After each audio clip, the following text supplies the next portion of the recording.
جب کوئی نماز آپ کی چھوٹتی ہے اور جو ہی آپ کو ہوش آئے یا نیند کھلے اور پتہ چلے تبھی اس کو پڑھنا ہے. مثال آپ فجر میں الارم لگا کے سوئے, نیند کھلی تو کیا ہو گیا, سورج نکل گیا تھا 7 بج گئے تھے سمجھ. تو ہمارے لوگ کیا کرتے ہیں بہت سارے, آپ جان دو اب آپ ظہر میں وضو کریں گے, ڈبل ڈبل وضو کر کے کیا فائدہ. پھر ظہر سے پہلے جاتے ہیں مسجد میں, وضو کر کے 2 رکعت پہلے پڑھتے فجر کی. یاد رکھیے جو نماز چھوٹ جاتی ہے, جب آپ نے حدیث فرمایا جب کوئی انسان کو نیند لگ جائے, آنکھ لگ جائے, جب وہ اٹھے تب اس کا وقت ہے. لیکن یہ سستی کائلی والے اور روز چھوڑنے والوں کے لیے نہیں حدیث, یہ غفلت سے ہو گیا. میں نے الارم لگایا, میں نے سب کچھ کیا, میں نے گھر والوں سے کہا, سب ہونے کے باوجود بھی انسان ہے, ہوگی غفلت, مہینے میں 1-2 بار ہو سکتی ہے غفلت ہو جائے مجھ سے.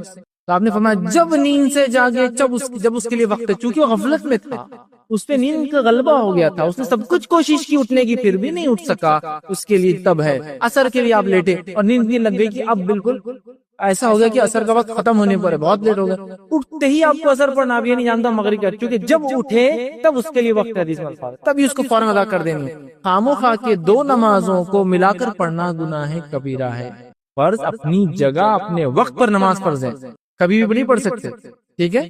تو لہٰذا قضا اگر ہو جائے, جیسے ہی یاد ارے ظہر کا وقت فوراً کرنا ہے, سر تک انتظار نہیں, ڈبل وضو کرنا, ڈبل فلاں کرنا, وہ کرنا, ٹھیک ہے, فوراً آپ اس کو کر لیں. کچھ لوگوں کو تو اتنی لائن ہوتی کہ مسجد میں جاتے وضو کر کے, اگر جماعت ختم ہو گئی تو اب جان دو قضا ہو گئی, اب آپ مغرب میں پڑھ لیں گے, چلے یار, ارے بھائی آپ واپس جا رہے ہیں, ہو گئی نا جماعت, کیا فائدہ, آپ مغرب سے پڑھ, تبھی آپ کو پڑھنا. اور جو شخص مسجد میں داخل ہو, جیسے کہ نماز پڑھو, جماعت ہو بھی گئی, آپ صلی اللہ علیہ وسلم فرمایا وہ نماز وہیں پڑھے, اس لیے اس کو پوری جماعت کا ثواب ملیں گے کیونکہ اس کی نیت کی, ٹھیک ہے. تو بہرحال قضا نماز کو تبھی پڑھنا ہے, اور جو نماز جان بوجھ کے چھوڑی جاتی ہے وہ فوت.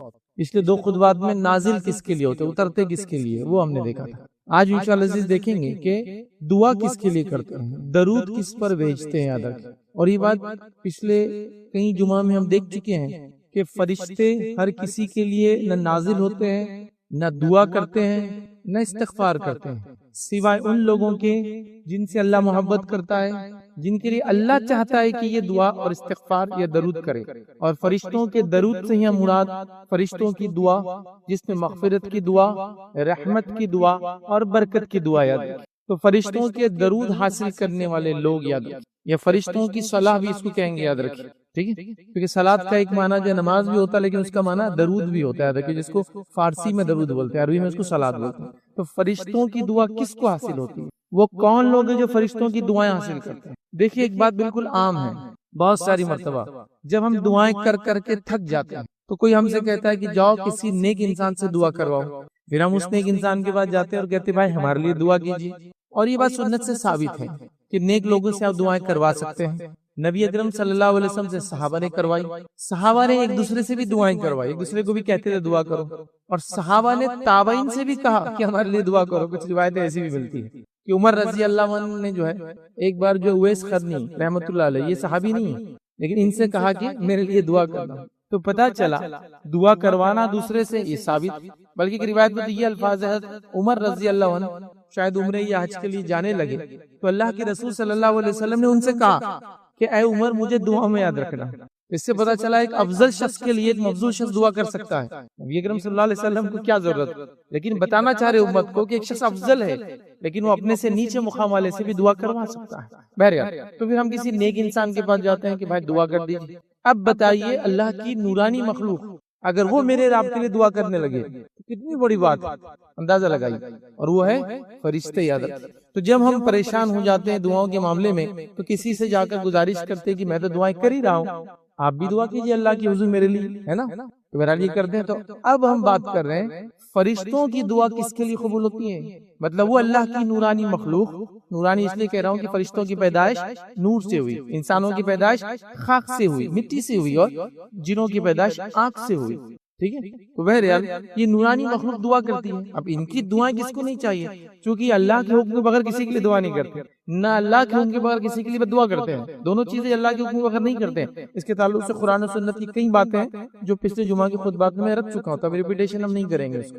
تو بہرحال یہ مخلوق اللہ کے حکم سے دعا کرتی ہے, اللہ کے حکم سے بد دعا کرتی ہے, اللہ کے حکم سے نازل ہوتی ہے, اللہ کے حکم سے چلی بھی جاتی ہے, اور ان کا چلا جانا زحمت لاتا ہے چونکہ ان کا آنا رحمت لاتا ہے. بہرحال تو آئیے وہ کیا عمل ہے جن کے کرنے سے فرشتوں کی دعائیں ہم کو حاصل ہوتی ہے, کتنی بڑی بات ہے نا. اچھا, جو اعمال انشاءاللہ عزیز میں آج خاص طور سے میں نے چنے ہیں وہ تقریباً نماز سے ریلیٹڈ اعمال ہے جس میں فرشتوں کی دعا حاصل ہوتی ہے. اگر یہ عمل نماز سے پہلے نماز کے بعد نماز میں کریں گے تو فرشتوں کی دعائیں حاصل ہوں گی انشاءاللہ العزیز. اور نماز ہم پہ فرض ہے, ہم سب پڑھتے بھی ہیں ماشاءاللہ, تو کیوں نہ ان چیزوں کو ذہن میں رکھ کے کرے تاکہ فرشتوں کی دعائیں, ان کے درود, ان کے استغفار اور ان کی رحمت, جو دو رحمت کی استغفار کی دعائیں کریں گے وہ سب مجھے اور آپ کو حاصل ہوں. چھوٹے چھوٹے اعمال ہیں, ابھی بھی کوئی مشکل نہیں ہے, اور یہ اعمال میں کچھ بھی اسپیشل نہیں کرنا ہے. اور ایسا کچھ بھی نہیں کہ جیسا کہ رات میں جو طہارت کے ساتھ سوئے تو فرشتہ نازل ہوتا ہے, تو اس کے لیے محنت ہے نا, وضو کرنا پڑے گا. یہ عمل جو آج رکھوں گا اس کے لیے محنت نہیں ہے, یہ ایکچولی کوئی عمل کے لیے ہم پہلے سے ایک عمل کر رہے ہیں, اس میں اگر یہ سب چیزیں معلوم ہو اور تھوڑا اس میں ایک سٹیپ آگے بڑھ جائے تو مطلب اس کو کہیں گے فائدہ ڈبل ٹرپل چوبل پتہ نہیں کتنا بڑھتا جائے گا, ملٹیپل ٹائم بینیفٹس ہمارے انشاءاللہ عزیز بڑھ جائیں گے. جیسے کہ نماز سب پڑھتے ہیں تو وضو کرتے ہیں, وضو کر کے نماز کا انتظار کرتے ہیں. ہاں اب اگر آگے جلدی خاص طور سے انتظار کریں گے تو فرشتوں کی دعاؤں میں شامل ہو سکتے ہیں, تو بہرحال ڈبل بینیفٹس ہو جائیں گے. تو اسپیشل ایفرٹس بھی نہیں لگیں گے انشاءاللہ ان اعمال کو جو آج آپ کے سامنے میں رکھوں گا. تو چھوٹے چھوٹے اعمال ہیں, بڑا ثواب یہ ہے کہ فرشتے دعائیں ہمارے لیے کریں گے, رحمت کی, مغفرت کی, اور ساری دعائیں فرشتوں کی دعائیں جب حاصل ہوں گی تو ہم انشاءاللہ عزیز کامیاب انسان رہیں گے, کیونکہ اللہ کے حکم سے دعا کرتے ہیں اور اللہ کے حکم سے ہی بد دعا کرتے ہیں. کہ چلیے آئیے پہلا عمل جس کے کرنے سے ترتیب وغیرہ سب میری اپنی ہے. پہلا عمل وہ کرنے جس سے کرنے سے فرشتے دعائیں دیتے ہیں ہم کو, ان کا درود ہم کو حاصل ہوتا ہے, ان کا استغفار حاصل ہوتا ہے, ان کی رحمت کی دعائیں حاصل ہوتی. اس میں یہ عمل ہے کہ نماز کے انتظار میں بیٹھنے والوں کو فرشتے دعا کرتے ہیں. اس نماز کے انتظار میں بیٹھنے والا انسان, آئیے حدیث کیا میں آپ کے سامنے رکھتا ہوں. نبی اکرم صلی اللہ علیہ وسلم فرماتے ہیں, صحیح مسلم کی روایت آپ نے فرمایا اور کہا کہ تم میں سے جب تک کوئی شخص باوضو نماز کے انتظار میں بیٹھا رہتا ہے تو وہ نماز میں ہی رہتا ہے اور فرشتے اس کے لیے دعا کرتے ہیں. جب کوئی شخص نماز کے لیے آتا ہے اور باوضو مسجد میں نماز کا انتظار کرنے بیٹھتا ہے, مثال کے طور پر ظہر کی نماز 1 بجے اس مسجد کے اندر کوئی شخص آتا ہے اور ظہر سے پہلے وضو وغیرہ کرتا ہے, نوافل سنت موقع وغیرہ ادا کرنا چاہتا ہے, کرتا ہے, پھر انتظار کرتے بیٹھتا ہے کہ اب نماز ہوں گی, اب 5 منٹ 10 منٹ جو بھی اس کا انتظار ہوتا ہے. کبھی ایسا ہوتا ہے جمعہ وغیرہ میں نماز تھوڑی ایکسٹینڈ ہو جاتی ہے, خطبہ تھوڑا لمبا ہو جاتا ہے. کبھی ایسا ہوتا ہے کسی جگہ آپ جاتے ہیں اور کسی ویسے امام صاحب لیٹ آ جاتے ہیں نا, تو آپ انتظار کرتے رہتے ہیں. تو جب ہم وضو کی حالت میں نماز کا انتظار کرتے ہیں تو اللہ کے رسول صلی اللہ علیہ وسلم فرما رہے وہ نماز میں ہی ہے, مطلب ثواب نماز کا ہی ملتا ہے. دیکھیے نماز تو پڑھ نہیں رہے, نماز کا انتظار کر رہے, فرض ثواب نماز کا مل رہا ہے. دوسرا فائدہ, فرشتوں کی دعائیں تب تک اس کو حاصل ہوتی رہتی ہے. اس شخص کو جب تک وہ انتظار میں نماز کے باوضو حالت میں, تب تک فرشتوں کی دعائیں بھی اس کو حاصل ہوتی رہتی ہے. دیکھیں کتنا چھوٹا عمل ہے, اسپیشل کچھ بھی نہیں, تھوڑا جلدی آنا ہے اور نماز کا انتظار کرتے رہنا, یاد رکھیے. تو لہٰذا نماز کا ثواب بھی ملا اور ساتھ میں فرشتوں کی دعاؤں کے مستحق بھی میں اور آپ بنے. تو لہٰذا ہم کوشش کریں کہ ہم جو ہے نماز کو باجماعت پڑھیں, پابندی کے ساتھ پڑھے, مسجد جا کر پڑھے, جلدی آ کر وہ جو اس کا انتظار کرے تاکہ فرشتوں کی دعاؤں میں انشاءاللہ عزیز ہم بھی شامل ہو جائے. تو عمل تو چھوٹا ہے لیکن فائدہ بہت بڑا ہے کہ فرشتوں کی دعائیں ہمیں حاصل ہوتی. اب اس میں ایک بات تھوڑی غور طلب وہ یہ ہے کہ نماز ایک فریضہ ہے اور اس کے آس پاس کی اتنی چیزیں ہیں جو اتنا ثواب دے رہی ہے, تو خود نماز کتنا ثواب دیتی ہوں یہ اندازہ لگائیے. یہ نماز سے پہلے کا انتظار ہے تو نماز کا ثواب بھی دے رہا ہے, فرشتوں کی دعائیں بھی دے رہا ہے, تو نماز کا کیا اجر و ثواب ہوگا.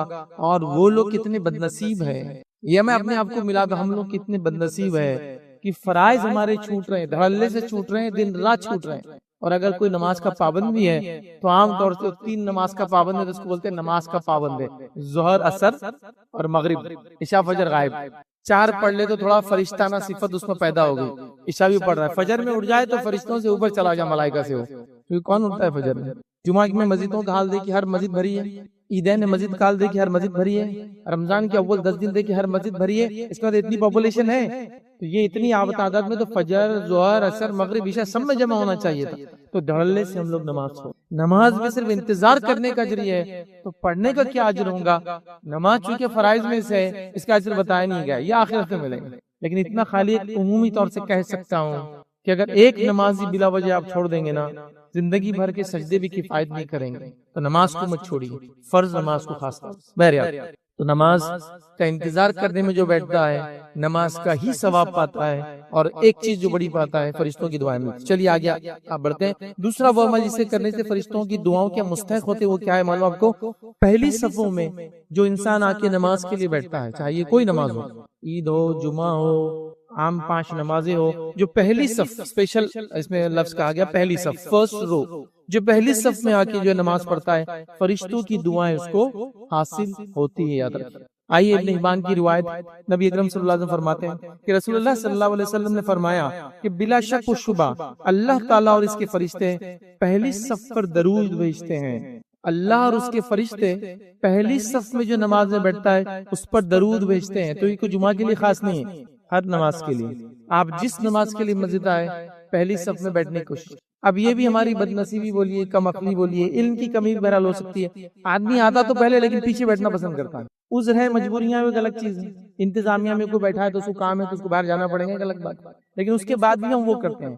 دیکھیے ہمارا حال یہ ہے کہ دعوت کی مجلسوں میں ہم پہلے دستر پہ بیٹھنا چاہتے ہیں اور دین کی مجلسوں میں آخر میں بیٹھنا چاہتے ہیں۔ اگر سمجھ لیجیے آپ کو کہے کہ دعوت ہے آ جائیے تو آپ بولیں گے رش تو زیادہ دکھ رہا، لڑ جھگڑ کے وسیلہ لگا کے، عام زبان میں بولیں گے لگا لگا کے آگے جاؤں گا اور کھانا پہلے کھاؤں گا، تو دینی کھانے کی مجلسوں میں آگے جانا چاہتے ہیں، جبکہ اس کے فائدے اور فضائل کچھ بھی نہیں بتائے گا کہ بھائی کھانے میں تم پہلے آئیں گے تو فرشتے نازل ہوں گے، برکت زیادہ ہوں گی، کھانا زیادہ ملے گا، ایک ٹائم کھا تو 4 دن بھوک نہیں لگیں گی، کوئی فضیلت نہیں ہے اس کی، کچھ بھی نہیں، اسپیشل نتھنگ، لیکن ہم اس میں آگے بیٹھنا چاہتے ہیں۔ اور جہاں دین کا فائدہ اور اجر ہے لا تعداد، وہاں آتے تو ہے جلدی کبھی کبھار، لیکن آگے بیٹھنا نہیں چاہتے۔ یہ کیا مزاج ہے نہیں معلوم، یہ کیوں بنا میں نہیں جانتا ہوں، اس کی وجہ میں ایکسپلین نہیں کر سکتا، لیکن ایک مزاج ہے کہ آتے تو لوگ جلدی ہے لیکن پہلی صف میں نہیں بیٹھنا چاہتے۔ شاید جانے کی جلدی، ٹھیک ہے، میں نے کہا مجبوریاں ہیں تو مجبوریوں کے لیے تو ہم بول رہے ہیں، مجبوری ہے کہ آپ کا پیشنٹ کہیں ہے، آپ آگے کارنر میں بیٹھتے جلدی سے نکلنا چاہتے، ٹھیک ہے نا، سمجھ میں آ رہا ہے، کوئی مجبوری نہیں ہے، لیکن ایک مزاج ہے۔ آپ کو کیا لگتا ہے پہلی صف میں جو اتنا اجر مل رہا ہے یوں ہی دیا جا رہا ہے؟ ایسی ظاہر سی بات ہے دل نہیں چاہتا ہے وہ کرنے کو، تبھی تو ریوارڈ اسپیشل دیے جا رہے ہیں۔ اور کس کا درود، کس کی دعا؟ حدیث میں الفاظ ہے اللہ تعالیٰ اور اس کے فرشتے درود دیتے ہیں، اور اللہ کے درود مانا اس کی مغفرت، اس کی رحمت، اور فرشتوں کے درود کا مانا ان کی دعائیں ہمارے لیے آتی ہیں۔ تو اللہ بھی دعا دے رہا ہے یا ہمارے لیے جو ہے درود دے رہا ہے، اور فرشتے بھی یہ کام کر رہے ہیں جو پہلی صف میں آ کر بیٹھتا ہے۔ تو کوشش کیجئے جب آپ مسجد جائے، چلی پہلی نہیں ملی، پہلی بھر گئی تھی، جتنا آگے ہو سکتا، بغیر لوگوں کو تکلیف دیے، بغیر لوگوں کے کاندھوں پہ سے اگالے، ہاں، لیکن اگر آگے کے لوگوں نے خالی جگہ چھوڑی ہے اور پیچھے والا پھر کاندھے اگال کر آتا ہے، پھر اس کو گناہ نہیں ہے، پھر وہ گناہگار نہیں ہوگا۔ گناہگار کب ہوگا؟ جب وہ خامخواہ لوگوں کو چیز کے جگہ نہیں دیے تو صف کے بیچ میں ہوتی ہے جگہ، کچھ لوگ آگے وہاں بڑھے جاتے ہیں، وہ جائز نہیں ہوگا، بلکہ اللہ کے رسول نے تو کہا اس کا جمعہ کا ثواب چلا جائے گا۔ لیکن اگر آپ خالی جگہ آگے چھوڑتے ہیں اور وہ پیچھے سے آتا ہے، حتیٰ کہ آپ نماز بھی پڑھے اور آپ کی نماز کے سامنے سے بھی آئے، وہ گناہگار نہیں ہوگا پھر، کیونکہ وہ پہلی صفوں کو پورا کرنے آ رہا ہے اور آپ نے اس کو مجبور کیا آگے آنے پر کہ پہلے آنے والے لوگ آگے نہیں بیٹھے۔ پہلی صف خاص طور سے یہ الفاظ ہے، پچھلی پہلی دوسری تیسری کے بھی ہیں لیکن یہاں پہلی کیا آ رہا ہے، تو جو پہلی صف میں بیٹھتا ہے اللہ تعالیٰ کی بھی درود حاصل کرتا ہے۔ نبی اکرم صلی اللہ علیہ وسلم فرما رہے ہیں کہ فرشتوں کا درود بھی وہ شخص حاصل کرتا ہے۔ تو کوشش کیجئے جس مسجد جائے، جس نماز کے لیے جائے اور جب بھی جائے سب سے آگے آگے بیٹھنے کی کوشش، سب سے پہلے آگے بیٹھنے کی کوشش، ٹھیک ہے؟ تو یہ بات ہم کو سمجھنا چاہیے۔ چلیے کچھ مسجدوں میں ایسا ہوتا ہے کہ بھائی آگے بڑھ گئے تو نکلنے کو جگہ نہیں ہوتی، لیکن ہماری مسجد میں آگے سے نکلنے کو جگہ ہم رکھتے ہیں، عام نمازوں میں سائڈ سے نکلنے کو بھی جگہ رکھتے ہیں، پھر بھی لوگ پیچھے بیٹھتے ہیں آگے، پہلے انتظار بھی چلتا ہے، پھر لوگ آگے آتے ہیں۔ تعجب کی بات، کئی ثواب میں سے یہ ثواب ہے، ویسے تو اور کئی ثواب ہے پہلی صف ہو گیا، ابھی وہ مقصد نہیں رکھنا، لیکن ابھی ہمارا صرف فرشتوں سے ریلیٹڈ ہے، اس لیے پہلی صف کے دیگر فضائل نہیں رکھ رہا ہوں، ورنہ لا تعداد فضائل پہلی صف کے۔ بہرحال تو پہلی صف میں آگے بیٹھیں گے، اللہ اور اس کے فرشتے درود بھیجیں گے آپ پر، یہ فائدہ ہے۔ اب آئیے، ٹھیک ہے، اسی طرح جو ہے ایک اور روایت کے الفاظ ہے بلا شک و شبہ اللہ تعالیٰ اور اس کے فرشتے اگلی صفوں پر درود بھیجتے، یاد رکھیں اسی معنی میں۔ اسی کے اندر جو بات آ رہی ہے اگلی صفوں میں، چونکہ اگلی صفوں سے مراد یہ پہلی کے علاوہ ہے، یاد رکھیے یہ سنن نسائی کی روایت، تو اس کے اندر آ رہا ہے اگلی صفوں میں، تو اگلی سے مراد یہ کہ جو پہلے آئیں گا، پھر جو اس کے بعد آئیں گا، جو اس کے بعد آئیں گا، اور جو اس کے بعد آئیں گا۔ تو کوشش کرنا چاہیے پہلے تو پہلی صف میں آئے، اور پہلی صف میں نہ ہو تو اگلی صفوں میں، مطلب جتنا آگے جگہ مل سکتی اتنے آگے۔ جیسا میں پہنچا 2 صفیں ہو گئی تھی تو میں تیسری میں آگے بیٹھوں، پیچھے نہیں، چوتھی میں باقی، چوتھی میں فل کروں گا، پھر پیچھے نہیں، پھر 5ویں فل کروں، پیچھے نہیں، سب سے پہلے صفوں کو فل کریں گے، اس کے بعد جیسا جیسا پیچھے ہوتے جائیں گے ویسا ویسا پیچھے جاتے جائیں گے۔ تو پہلی صف کی فضیلت آ گئی اور اس کے بعد اگلی صفوں کی فضیلت بھی ہم کو پتہ چل گئی۔ آئیے تیسری بات جس کے نتیجے میں فرشتوں کی دعائیں ہم کو حاصل ہوتی ہے وہ کیا ہے، یاد رکھیے، وہ یہ ہے کہ صف میں ایک تو اگلی صف میں آنا اور صف میں امام کے سیدھے ہاتھ کی طرف کھڑے ہونا، اس کے اسپیشل فضائل ہیں۔ فرنٹ روز میں آنا نماز کے لیے، اور امام کے رائٹ سائڈ کھڑے ہونا. اس مسجد میں یہ ہوگا رائٹ سائڈ, ٹھیک ہے, چونکہ امام کا رائٹ, امام جب کھڑا ہو جائے گا تو رخ بدل جائیں گا اس کا ڈائریکشن. جب وہ قبلے طرف منہ کرتا ہے تو اس کا سیدھا یہ ہے, اس کا الٹا یہ ہے. تو جو شخص نماز کے لیے آتا ہے اور امام کے سیدھے طرف پہلے رو کو فل کرتا ہے, مطلب اس میں ادب بھی ہے کہ آپ کو پہلی صف فل کرنا ہے تو پہلے سیدھے طرف فل ہونا, پھر الٹے طرف ہونا. لیکن اب لوگوں کی مجبوری ہے کہ ہم شارٹ کٹ بھی نہیں, شارٹیسٹ کٹ دیکھنا چاہتے ہیں, کیونکہ اگر وہاں سے یہاں تک آؤں گا تو 20 قدم زیادہ ہو رہے, وہاں سے یہاں آؤں گا تو 5 قدم میں پہنچ جا رہا ہوں, تو 15 قدم زیادہ, انرجی زیادہ, کیلوریز جلتی ہے, اس میں پرابلمز ہوتے ہیں. تو پہلے ہم یہ فل کریں گے, پھر ہم یہ فل کریں گے, کیونکہ راستہ لیفٹ سے شروع ہو رہا ہے نا مسجد میں, رائٹ میں آنا چاہیے پہلے, اور رائٹ کا اگلا پہلے پورا کرنا. اس کا مطلب یہ نہیں کہ پوری آدھی فرسٹ رائٹ ہینڈ سے مسجد فل ہو جائیں گے, نہیں, وہ بات بھی ایکسپلین کرتا ہوں. پہلے حدیث رکھ دیتا ہوں آپ کے سامنے. نبی اکرم صلی اللہ علیہ وسلم فرماتے ہیں, ابو داؤد کی روایت, بلا شک اور شبہ اللہ تعالیٰ اور اس کے فرشتے صفوں کی دائیں جانب والوں پر درود بھیجتے ہیں, امام کے رائٹ ہینڈ سائڈ کر رہے کہ نماز پڑھنے والوں پر درود بھیجتے ہیں. اس کا کیا معنی ہے؟ صرف رائٹ ہینڈ سائڈ پورا فل کر دے, پہلی کا رائٹ, سیکنڈ کا رائٹ, تھرڈ کا رائٹ, نہیں. اس لیے کہ پہلی سب سے افضل ہوئی, اس میں امام کا رائٹ سائڈ سب سے افضل ہوا. میں لیفٹ اس لیے بتا رہا ہوں کہ یہاں امام کا رائٹ یہ ہوتا ہے. تو پہلا جو پہلی صف کا سب سے افضل پارٹ ہے امام کا رائٹ سائڈ, پھر اس کا لیفٹ سائڈ, پھر دوسری صف کا سب سے افضل پارٹ ہے اس کا رائٹ سائڈ, پھر اس کا لیفٹ سائڈ. اب کوئی کہے کہ پہلی صف کا رائٹ فل ہوگا تو میں سیکنڈ کا کیا رائٹ فل کروں؟ نہیں, کیونکہ سیکنڈ کے رائٹ سے فرسٹ کا لیفٹ افضل ہے, کیونکہ پہلی صف افضل ہے نا, پہلی صف میں اس کا رائٹ سائڈ افضل ہے, پھر اس کا لیفٹ ہے, دوسری صف میں اس کا رائٹ ہے, پھر اس کا لیفٹ ہے. لیکن لیفٹ جو سیکنڈ رو ہے, دوسری جو صف ہے وہ پہلی صف سے کبھی بھی افضل نہیں ہے, چاہے اس کے رائٹ میں کھڑو چاہے لیفٹ میں, تو یہ افضل ہے. تو پہلے پہلی صف فل کرنا چاہیے, جس میں لوگ آتے پہلے رائٹ تلاش کریں. جیسے آپ کو اگر مل جائے کہ اے سی ٹرین ہے اور سیٹ فری مل رہی, تو سب سے اچھی جگہ پہلے بھاگ کے ڈھونڈیں گے. تو ویسے سب سے اچھا مقام یہ ہے کہ آتے ہی سب سے رائٹ ہینڈ کے سائڈ سب سے آگے بیٹھنے کی کوشش کرنا چاہیے. اور اگر پہلی صف فل ہو رہی ہے تو پہلے اس کا رائٹ, پھر اس کا لیفٹ, پھر سیکنڈ میں آپ پہنچے تو پہلے اس کے رائٹ میں بیٹھنے کی کوشش, وہ فل ہے تو پھر اس کا لیفٹ, پھر تھرڈ میں پہنچے تو اس کا رائٹ, پھر اس کا لیفٹ, پھر اس کے بعد, پھر اس کے بعد, اور اس کے بعد. تو فرشتوں کی دعائیں ان لوگوں کو حاصل ہے جو صفوں کے اندر آتے ہیں اور امام کے رائٹ سائڈ بیٹھتے ہیں. یاد رکھیں, وہ ان کا بھی رائٹ سائڈ ہوتا ہے, جو آپ ادھر دیکھتے ہوئیں گے آپ کا رائٹ سائڈ بھی یہی رہیں گے, تو رائٹ سائڈ میں بیٹھتے ہیں. تو یہ اس کی فضیلت یہ ہے کہ فرشتے ان لوگوں کے لیے دعائیں کرتے ہیں. کتنی بڑی بات ہے, دیکھیے, کرنا کچھ نہیں, تھوڑا سا مینجمنٹ, نماز کو تو آئے رہے, بیٹھ بھی رہے, بس تھوڑا سا ایڈجسٹمنٹ کر کے سوچ سمجھ کے بیٹھنا تاکہ مجھے اجر و ثواب ملے, ٹھیک ہے, اور میں اس کا بینیفٹ اور فائدہ اٹھا لوں.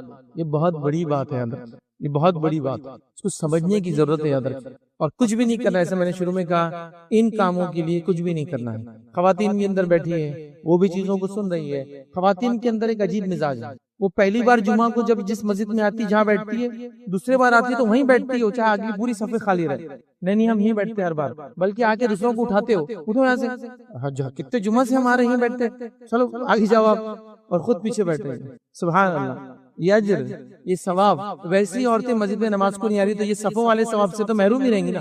بٹ نیچرلی یہ جو فضیلتیں بتائی جا رہی ہے, یہ صفوں کی بتائی جا رہی ہے, جماعت کی بتائی جا رہی ہے, مسجد میں آنے کی بتائی جا رہی ہے, تو آلریڈی محروم ہے.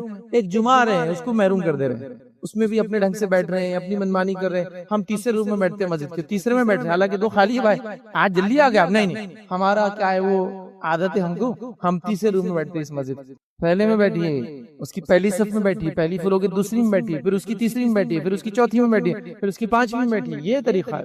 پھر پہلا روم فل ہو گیا, پھر سیکنڈ روم میں جائیے, پھر سیکنڈ فل ہو گیا, پھر تھرڈ میں جائیے. یہ نہیں کہ ہم یہاں بیٹھتے تو ہم بیٹھیں گے, چونکہ خیر بہرحال علم کی کمی ہے, اس سے ساری چیزیں ہوتی ہیں. اللہ رحم کرے, ہمیں علم حاصل کرنے کی توفیق عطا فرمائے. بہرحال تو اب آ گیا, اگلی صفحے آ گئی, اور اس میں رائٹ ہینڈ سائڈ کی فضیلت بھی ہم نے دیکھ لی. آئیے اسی طرح جو ہے ایک اور فضیلت یاد رکھیے, جو آج چوتھی بات ہم دیکھیں گے, وہ یہ ہے, فرشتے جس کے لیے دعا کرتے وہ یہ ہے کہ صفوں کو ملانے والوں سے پر فرشتے دعا کرتے ہیں, صفوں کو ملا کر کھڑے رہنے والوں کے لیے. مطلب جب نماز کے لیے ایک انسان کھڑے ہو تو مل کر کھڑے ہو, اس کے لیے, ایسے شخص کے لیے فرشتے دعائیں کرتے ہیں. آئیے حدیث سن لیتے, پہلے اس کے بعد اس کی تفصیلات دیکھتے ہیں. یہ جو مسند احمد کی روایت ہے, نبی اکرم صلی اللہ علیہ وسلم فرماتے ہیں اور کہتے ہیں, بلا شک اور شبہ اللہ عز و جل اور اس کے فرشتے علیہ السلام صفوں کو ملانے والوں پر درود بھیجتے ہیں. اللہ تعالیٰ اور اس کے فرشتے صفوں کو ملانے والوں پر درود بھیجتے ہیں. صفوں کو ملانا, اس میں کسی مسلک کا اختلاف نہیں ہے کہ صف میں جب کھڑے ہو تو مل کر کھڑے ہو,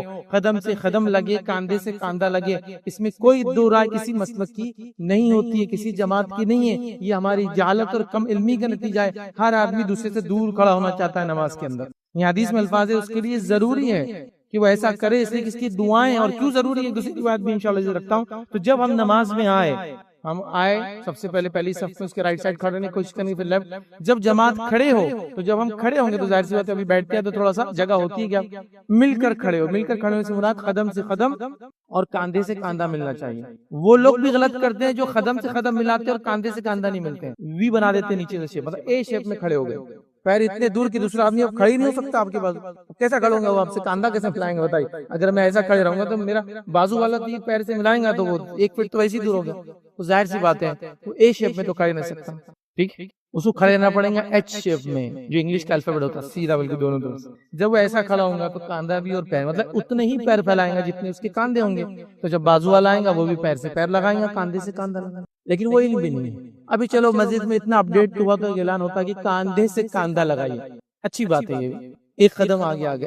لیکن حدیث میں صرف کاندھا نہیں ہے، حدیث میں 2 الفاظ ہے، قدم سے قدم پہلے اور پھر کاندھے سے کاندھا ہے. مطلب فیٹ سے فیٹ لگیں گے اور شولڈر سے شولڈر لگیں گے. اب ایک سوال آتا ہے کہ جب پیر لگیں گے تو سب کے پیر کے سائز الگ ہوتے ہیں، تو کیا ایک دوسرے کے سامنے الائن کریں گے؟ تو ٹخنے سے ٹخنا سامنے آنا چاہیے، لگنا نہیں. حدیث میں کچھ لوگ لگانے کی کوشش کرتے، لگانے کے لفظ نہیں، کیونکہ ٹخنا لگائیں گے تو پیر ٹیڑھے ہو جائیں گے. پھر آپ کیونکہ ظاہر سے ٹخنا اندر ہوتا ہے، پیچھے کے حصے میں ہوتا پیر کے، ہے نا، ہاتھ کے مقابلے میں پیر سامنے چوڑا ہوتا ہے اور پیچھے چھوٹا ہوتا ہے. تو الائنمنٹ کرنے کے لیے ٹخنے کے سامنے ٹخنا آنا، ٹچ ہونا ضروری نہیں، سامنے آنا. تو میرا یہ پیر ٹخنا ہے، اس کا ٹخنا ایسا آنا. اب آگے کا سائز آگے پیچھے ہو سکتا پیر کا، تو یہ بھی آگے حدیث میں وضاحت.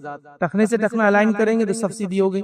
اس کے بعد قدم سے قدم کاندھے سے کاندھا لگانے کی کوشش کریں گے. اب کوئی بہت چھوٹا ہے تو ظاہر سی بات ہے وہ بچہ کھڑا ہے تو کاندھا نہیں لگے گا، کسی کی ہائٹ کم ہے تو میرے کاندھے سے نہیں، میرے آگے بائسپس جو ہے اس سے لگ جائیں گا. کوئی کاندھے سے نہیں، کوئی میرے کاندھے سے اوپر بھی جا سکتا ہے. بٹ میننگ یہ کہ جگہ خالی نہیں ہونا چاہیے، اس کا سینس ہے.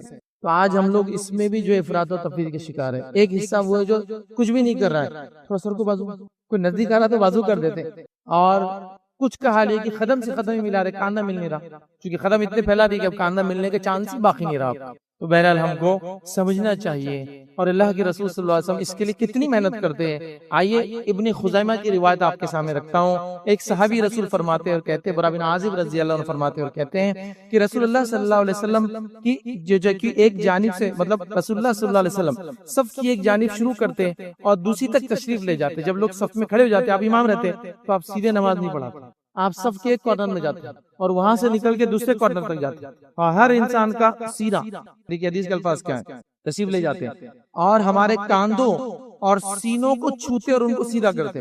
کاندھوں اور سینوں کو چھوتے مطلب چسٹ بھی آگے نکلنی چاہیے نماز میں.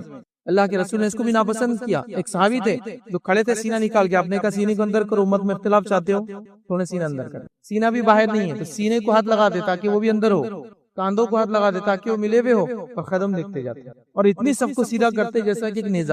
لیکن تیر اور نیزوں کو بہت سیدھا رکھنا پڑتا ہے. جب سیدھے ہوتے ہیں تو جب پھینکا جاتا ہے تو اپنے ٹارگیٹ کو اچیو کرتے، ورنہ تھوڑے بھی ٹیڑھے ہو جائے تو ڈائیورٹ ہو جاتے پھر اپنے ٹارگیٹ سے. اس لیے ان کو سیدھا رکھا جاتا ہے، اتنا سیدھا کرتے. تو آپ گھومتے ادھر سے ادھر، مطلب ابتدائی زمانہ جب صحابہ نئے تھے، بعد کے دور میں تو ان کو عادت تھی وہ سب بنانا شروع کر، لیکن آپ جاتے تھے ادھر سے لے کے ادھر تک، اور صفے قدم سے قدم، سینے سے کاندھا لگا ہوا ہے کیا، سینہ آگے پیچھے تو نہیں، صفوں کو سیدھا کرتے ہیں. آج ہمارا معاملہ یہ ہے کہ ہم اس سے دور رہنا چاہتے ہیں. اور حدیث میں کیا فرمایا آپ نے سنی آگے، آپ نے فرمایا کہا جب آپ ایسا کرتے ہیں نا صفوں میں، اور یہ کہتے ہیں اختلاف نہ کرو، مطلب صفوں میں کھڑے ہونے میں ایسی گڑبڑ مت کیا کرو، اختلاف نہ کرو، ٹھیک ہے، تمہارے دلوں میں باہمی اختلاف پیدا کر دیا جائے گا. اختلاف مت کرو صفوں میں کھڑے ہونے میں ایسا، ورنہ اللہ تمہارے دلوں میں اختلاف پیدا کر دے گا. صفوں کا سیدھا رہنا اتنا ضروری ہے، یہ معمولی بات نہیں. ایک روایت نے فرمایا صفوں میں خالی جگہ مت چھوڑو، میں نے شیطان کو بکری کے بچے کی شکل میں تمہارے بیچ میں آتے ہوئے دیکھا ہے. صفوں کے بیچ میں خالی جگہ مت چھوڑو، میں میرے سے چپکو مت بازو کر رہا ہوں.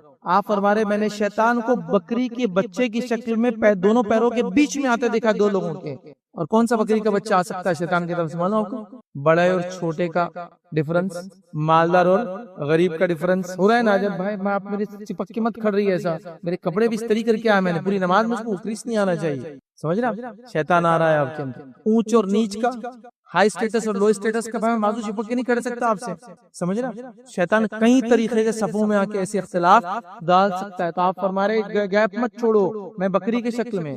اب لوگوں کو کیا ہوتا ہے، ان کو جب قرآن و سنت بتایا تو وہ منطق لڑاتے ہیں، ایسا نہیں کرنا چاہیے. لیکن اب جہالت کے نتیجے میں ہوتا ہے. منطق کیا لگاتے ہیں؟ جب دو پیر کھولتے بیچ میں بھی تو آ سکتا ہے اس کا. مطلب لاجک دیکھیے. سلام ایسی لاجک پر جہاں نہیں ہونا ہوا لگایا جا رہا ہے. بھائی دنیا میں لگا، بزنس میں لگا ایسا لاجک، بزنس مال کیسا بکنا ہو کیسا، دین میں لگا رہا ہے لاجک. یہ غائب کی بات ہے کہ وہ ایک انسان کے دو پیروں کے بیچ میں نہیں آتا، لیکن دو انسانوں کے پیر نہ لگے تو آتا ہے. یہ غائب کی بات ہے. یہ میں نہیں جانتا ہوں کیسے آتا ہے. شکل بتا گی بکری کی بچے کی شکل میں.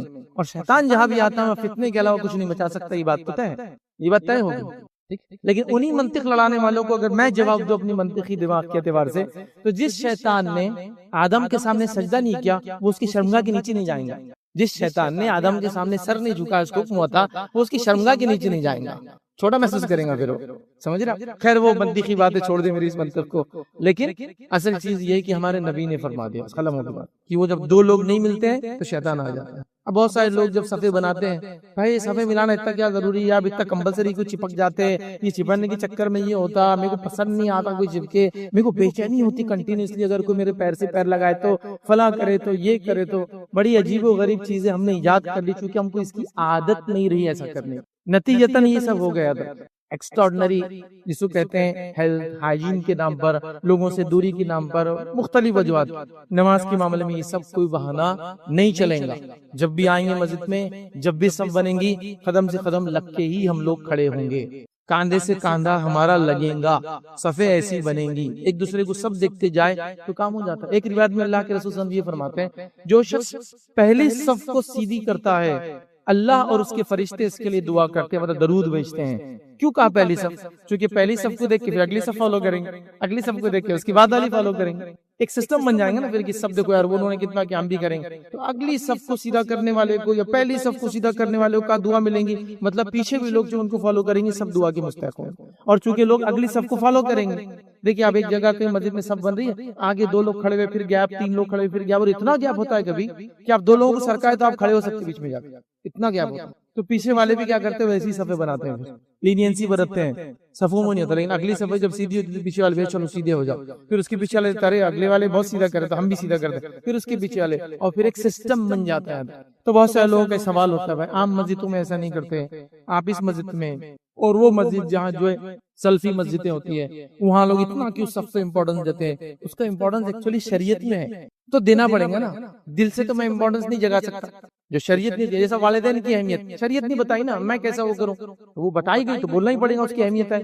منمانی اگر میں کوئی فضیلت بتاؤں تو پھر آپ مجھے پکڑیں کہ بھائی یہ تو منمانی ہے کہ تو نے ماموں کی فضیلت بتا دی، چچا کی بتا دی، پھوپا کی بتا دی، خالہ کی، یہ خالو کی، خالہ کی تو ہے، یہ کہاں سے ہے؟ یہ تو ہے نہیں، میں نے رشتہ داروں کی فضیلت ہے. بھائی ویسا بولو، عام بات ہے، آپ اسپیسیفک کیسے کریں؟ لیکن جب والدین کا لفظ ہے کہ ماں کے قدموں کے نیچے جنت ہے، باپ جنت کا بیچ کا دروازہ ہے، تو یہ تو مجھے بولنا ہی پڑیں گی، اہمیت دینا ہی پڑیں گی، سب کچھ کرنا ہی پڑیں گا. تو یہ شریعت ہے. اس میں کوئی جماعت، کوئی مسلک کا کوئی اختلاف نہیں ہے. صرف اور صرف ہماری جہالت کے نتیجے میں ہم ایسی صفیں بناتے ہیں جیسی آج بنا رہے ہیں، اور ہمارے دلوں میں اختلاف اس کی وجہ سے آ چکا ہے. کیا فرمایا اللہ کے رسول نے کہ صفوں کو سیدھا کرو ورنہ تمہارے دلوں میں اختلاف آ جائیں، اور آ چکا ہے. دل ٹیڑے ہو چکے، اختلاف آ چکا ہے جہاں.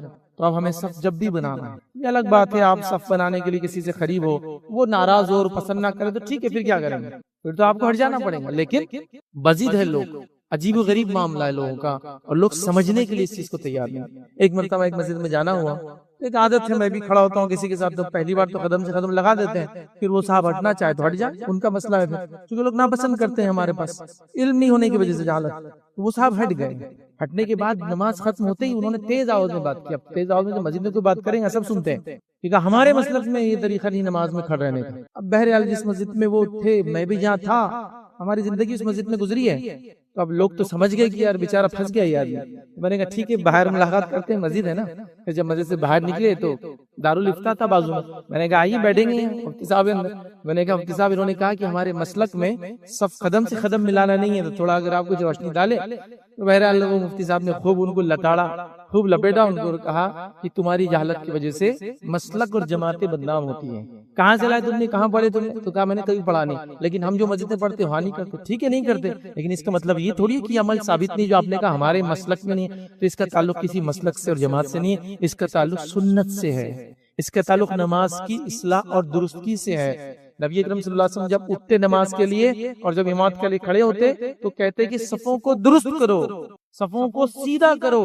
اعلان ہوتا ہے. ہمارے پاس ہی مسجد میں امام صاحب تھوڑا پڑھتے ہیں تو کچھ لوگ پوچھتے پہلے کیا بولتے ہیں نماز کھڑے رہتے ہیں, وہ یہ بولتے ہیں کہ صفوں کو سیدھا کرو, اگلی صفوں کو بھرو, خالی جگہ مت چھوڑو, ہے نا. آپ عرب میں بھی جائیں گے, حرم میں بھی جائیں گے, صفوں کو درست کرو, اعلان کرتے وَاعْتَدِلُوا, اعتدال کے ساتھ صفوں کو بھرو. مطلب یہ ایسا نہیں کہ ایک کی طرف پورا بھر دیا, اعتدال کے ساتھ دونوں طرف بڑھتے رہو.